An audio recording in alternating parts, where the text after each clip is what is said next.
Former Trillian Executive Daniel Roy approached the courts on a plea for the relaxation of his bail conditions. He's one of the 15 accused in the Transnet consultancy corruption case, where Trillian was paid to secure funding for the purchase of the locomotives between 2012 and 2015.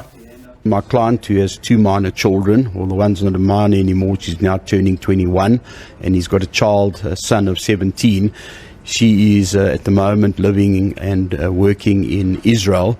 She's been there for a while, and he wants to be there for her milestone birthday, her 21st. He's cooperated fully with the authorities and with the state. So on the last occasion when we were here on the 28th of June, we set down today's date as an application to amend the bail condition in terms of Section 62 of the Criminal Procedure Act 51 of 1977 to relax the bail condition that his passport be returned to him in order for him to travel during August. The matter set before Magistrate Brian Nemabiri, who paid attention as Roy's lawyer read out an affidavit containing information on a planned trip to Tel Aviv in Israel, where Roy's daughter, who stays in that country, will be celebrating her 21st birthday.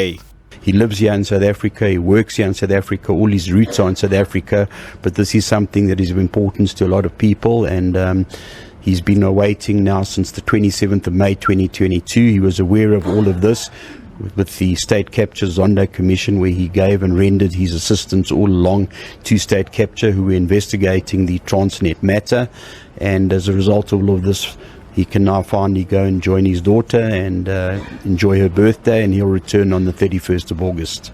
The application was granted with a slight adjustment to his bail conditions. Accused to be handed back his passport for the purposes of travel to Israel. That is in terms of Section 62 of Act 51 of 1977.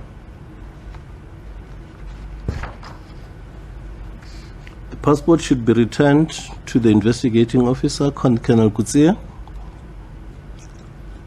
on the first day of September 2023. The state did not oppose the application, saying they don't deem Daniel Roy as a flight risk.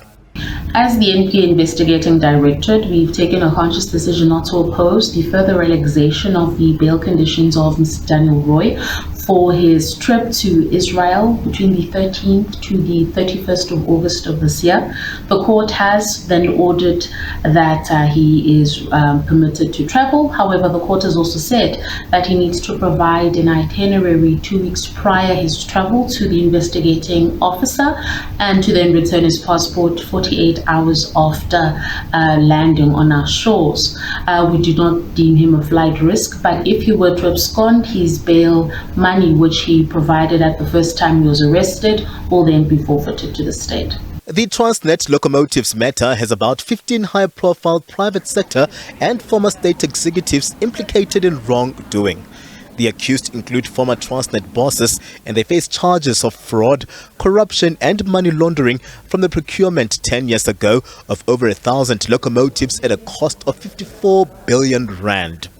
Magistrate Brian Nemabiri not mincing his words as he hands down an order for Roy to comply, failure to which his 50,000 rand bail will be revoked and he'll be arrested.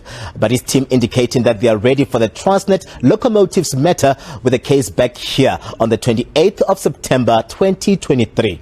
I'm Katlego Logodi, SABC News at the Palm Ridge Specialized Commercial Crimes Court.